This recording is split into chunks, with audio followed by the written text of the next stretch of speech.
So I'm gathering my thoughts on a conversation I had yesterday. Are you enjoying the wall ready for repaint behind me? I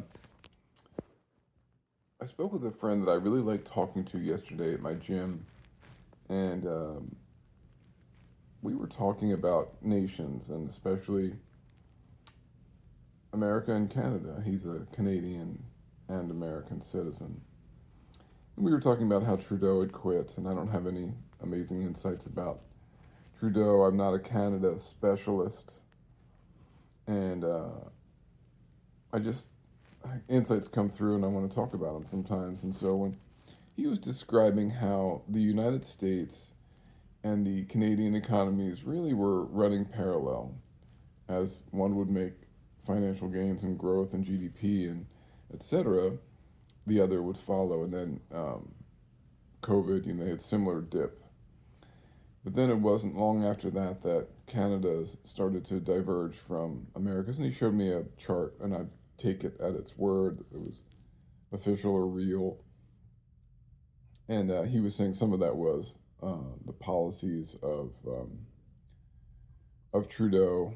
And then he went into a thing where he was saying, yeah, they took in so many low skilled migrants, and that there just aren't enough jobs for those people. And he noticed this, and he noticed when he went to certain places, it was all immigrants, Middle Eastern or South American or Central American, etc. And he wasn't making some political point or anti-immigrant point or anything like that. He was just saying that these kind of bleeding heart places like Canada um, end up paying, that these policies aren't very good for them, and that without being ideological or hateful or anything, he's just saying it's too much. And so where others I talk to are very ideological, and this person kind of comes across as neutral, as an observer who doesn't have a big stake one way or another, but just has an experience. And being dual citizen is an interesting perspective. He comes down to America and sees one thing, and goes to Canada, sees another. So I enjoyed the conversation, and I enjoyed them with him in general. And I found myself making the point to him just intuitively that what I think is going on here is that we think that nations are like businesses, and and and especially conservatives, and it's kind of been like an Ayn Rand, post Ayn Rand, or yeah, I'm getting rid of that double chin. You bet I am.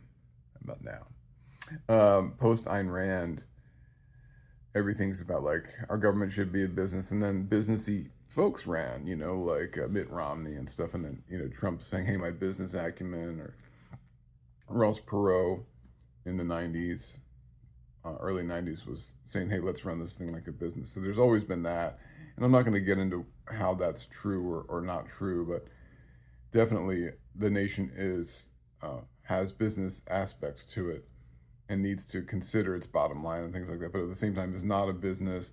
This isn't about making America more money. It's about protecting our borders,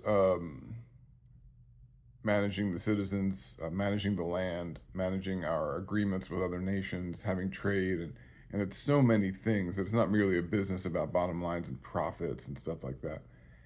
Um, and somebody who's way more uh, educated and knowledgeable could make those points more eloquently and deeply, and saying, "Gosh, if we ran it like a business, we might run out of citizens, or they might be unhappy or revolt, or um, you know, I think that implies this business thing implies a zero sum game. We win, um, that we need to win against our rival nations, as opposed to coming together and finding solutions for the actual problems of the world, like climate change. It's not like we're not a business. Like, if we just extract all the oil and burn and do whatever and use all the coal, and we'll destroy the place. But that would we'd be a business. Let's say we'd be the most successful business at the end of it, with no good air to breathe and no fish to eat. So these would be Pyrrhic victories if we were to live in a businessy way. And again, he wasn't making this argument that, oh, Canada, you fools, how dare you take in all these migrants, but just that look at the consequences of it. And I guess the point I was making was that not only are we not a business, but every decision a nation makes isn't always in that nation's best interests, isn't always objectively wise. And not just because they fail to make the right decision, but because there are decisions that are greater than that. And a defining characteristic about modern culture or civilization is what I mean to say, is that we are civilized. When Genghis Khan, ravaged Asia and halfway into Europe, it wasn't civilized. It was just like, I'm going to kill. Might makes right. And that was the ancient world. And we may like to think that we're so much more civilized than that. But really, what we do now is we say, well, let's come to agreements. We're not going to take over your land. And when people do, like Russia and et cetera, we say, oh my gosh, nobody's taken over land since the last World War. So when these world wars break out, it's as if we're temporarily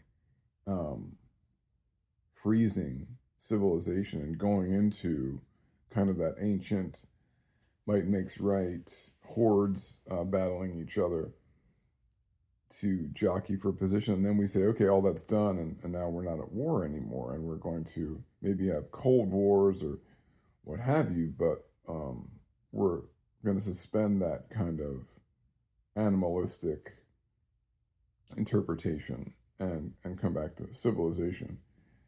And so, but in another sense, what civilization means is that we're not looking at this as if we're competing all the time. We're also cooperating.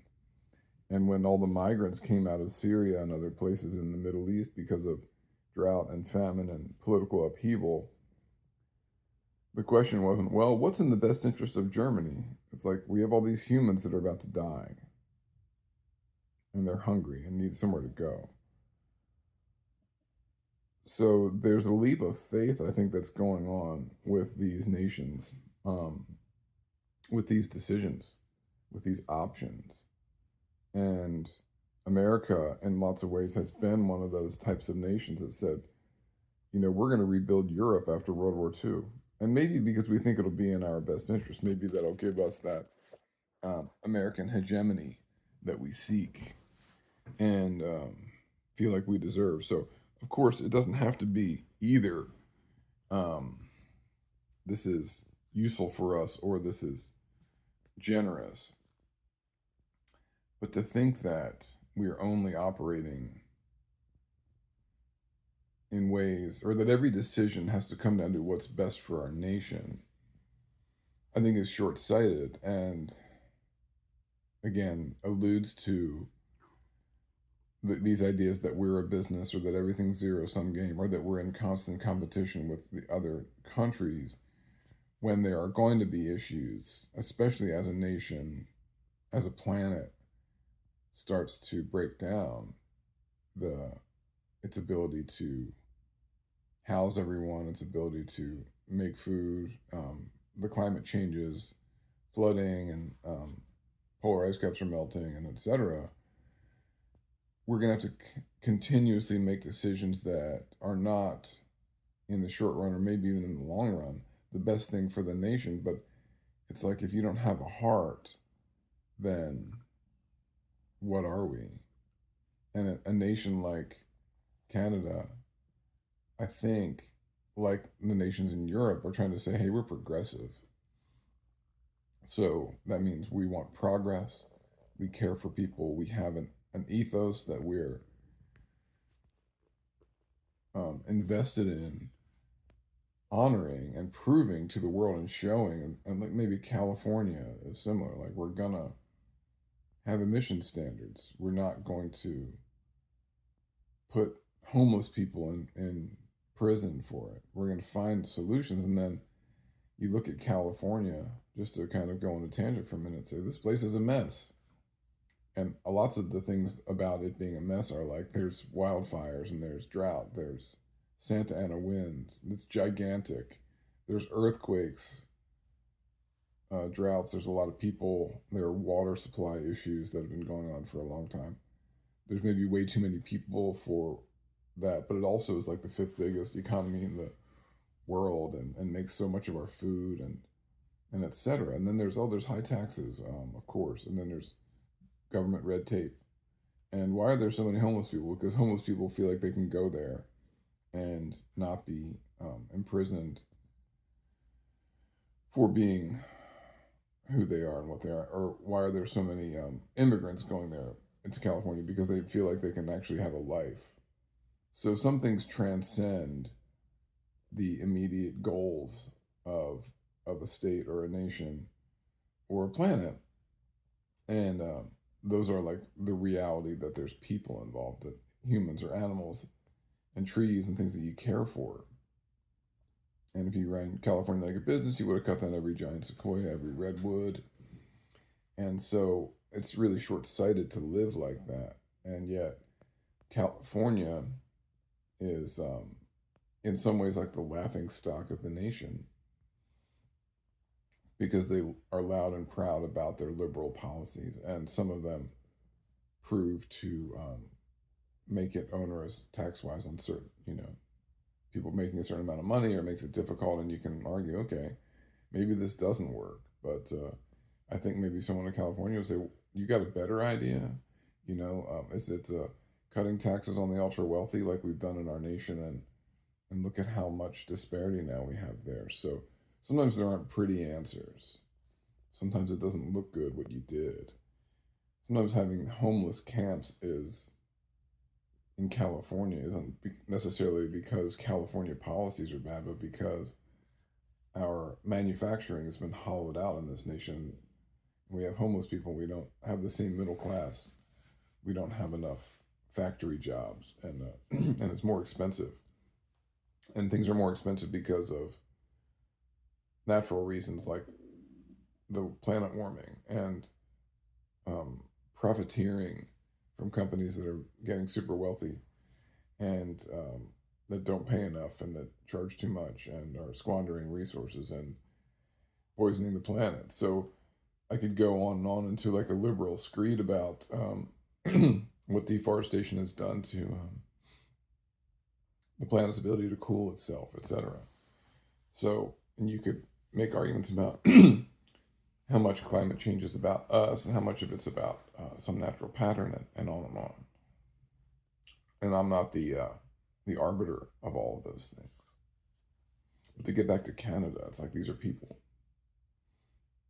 Did it harm our economy to take them in? Did we take in too many? Okay. What was the better option? Not to take them in. Let them die. Let them starve.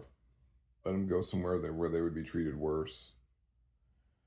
So, again, I'm kind of making a straw man out of the person I was talking to at the gym because he wasn't being hateful or unkind, but just say, this has created problems. And you could look at it and say, well, look at New York, saying, hey, we're going to be a sanctuary city and all these things. And then they finally raise their hands and say, hey, this is too many people. We can't take this many. We're running out of options here. We don't have enough resources for all these people. We intended to and we want to, but we don't have it. But that doesn't mean that it's a bad policy or that New York's stupid or that it was folly. It just means that there aren't always great answers. And sometimes, as a nation or a state or a business or a person, you just lead with your heart. Like, if there's a stray cat, I'm not going to say, well, I don't want to feed a cat for 10 years. And to say, that thing's hungry, I'm giving it food. Hungry cat, me give food. And then you take that leap of faith that everything's going to be okay anyway. And that your heart, your kindness, your generosity, your humanity guides your decision as opposed to the bottom line, a spreadsheet, a business decision that is intellectual, sometimes the situation calls for more than that. And I'm maybe virtue signaling or whatever, but I'll like jump out on a pretty busy road and save a turtle.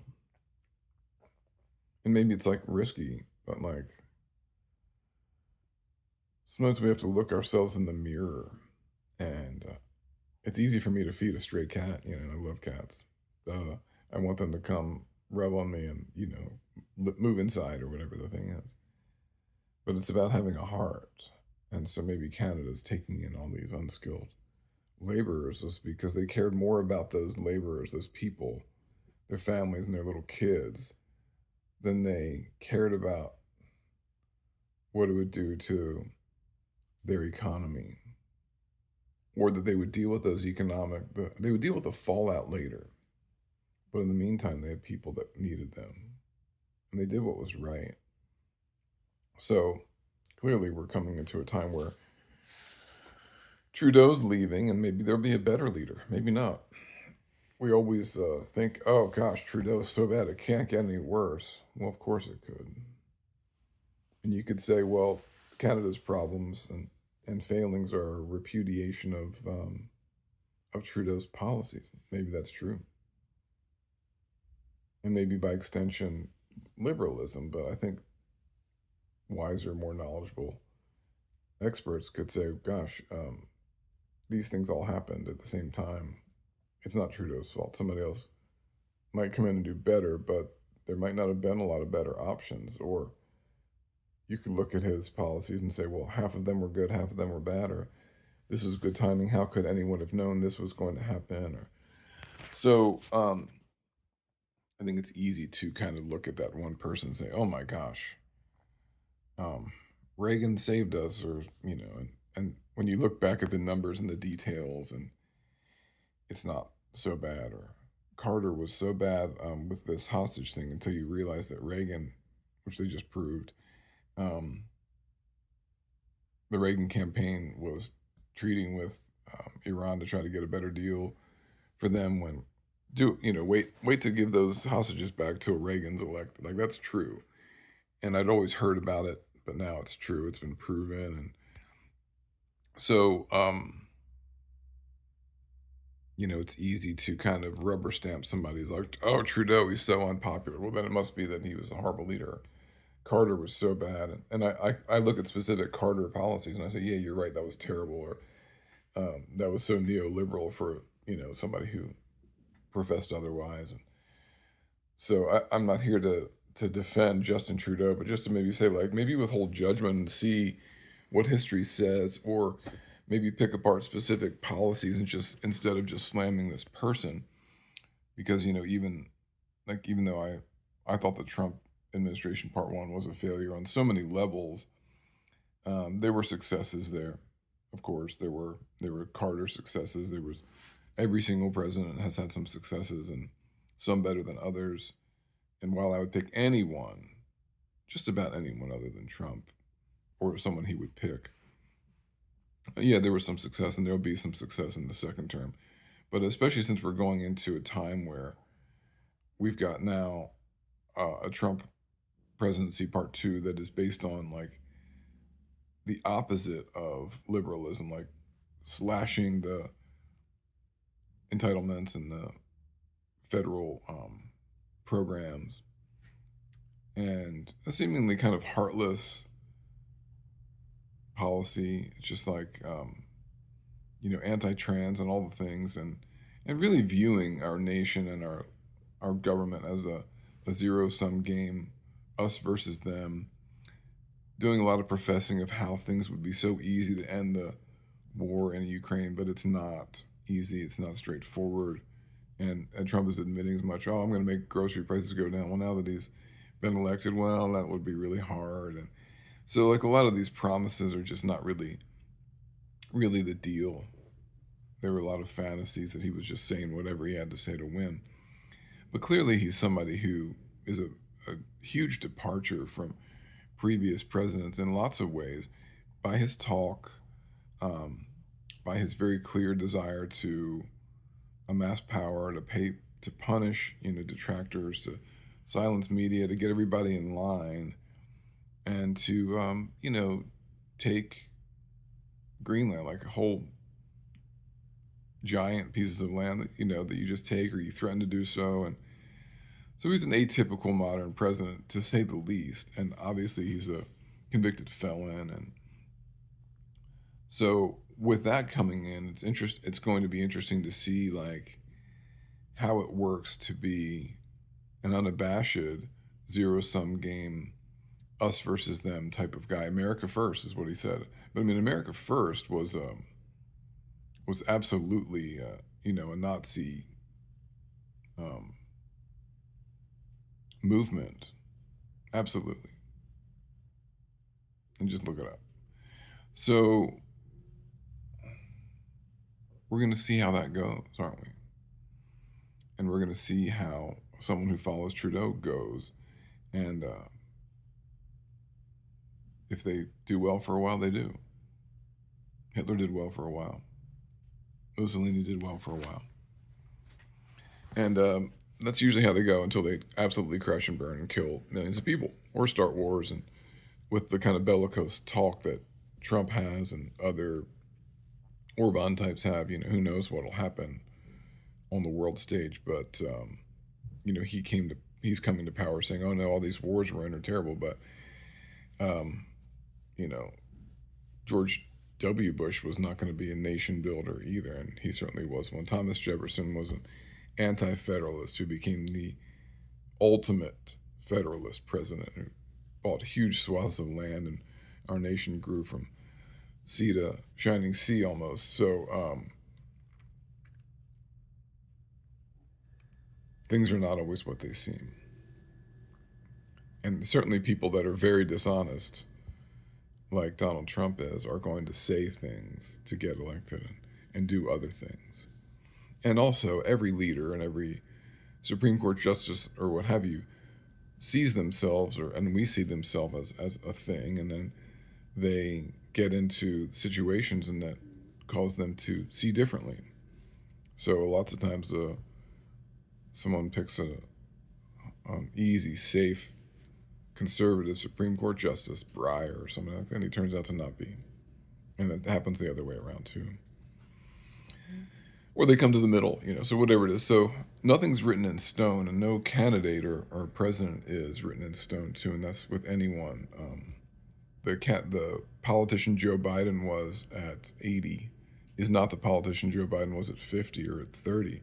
And that's true. It doesn't mean that he was better in every way or something like that, but most of these people aren't static, because the situations around them aren't static. So they must somehow change. They can get worse too, but sometimes they get better. Who knows what times will demand of these people that are coming into power? But certainly, it's going to be full of surprises. And that migrant crisis in the, 10 years ago, 8 years ago, whatever it was a big surprise. And so nations did what they needed to do in order to do right, or to live by their code, or have a sense of morals, or to help themselves, or to be humane and humanitarian. And sometimes they do those things and say, gosh, I don't know how this is going to go, but I can't live with myself if I don't honor the human lives that are being entrusted to me, if I don't take this leap of faith, if I don't put my money where my mouth is. And to the extent that Canada did that, I applaud them. To the extent that they made other mistakes, I understand. And some things are maybe out of their control. Who knew this was going to happen? And they did it anyway. And I hope we can, as humans, bring it down from the macro to the micro level and say, just like my cat references, like I have friends that say, "Oh no, there's a cat out there that keeps coming around, but I'm not going to feed him because I don't want the responsibility, or it's so much money a month." And it's like, that's a little being that's hungry and it needs you. So can we have our heart open even if it doesn't fit our bottom line or inconveniences us, because nature or God or the universe or something is calling us to serve and to give and to risk and to be humble and to be caretakers, whether it's of a tree that you don't want cut down in your neighborhood, or a cat, or a cat's easy too comparatively. Like, what if it's a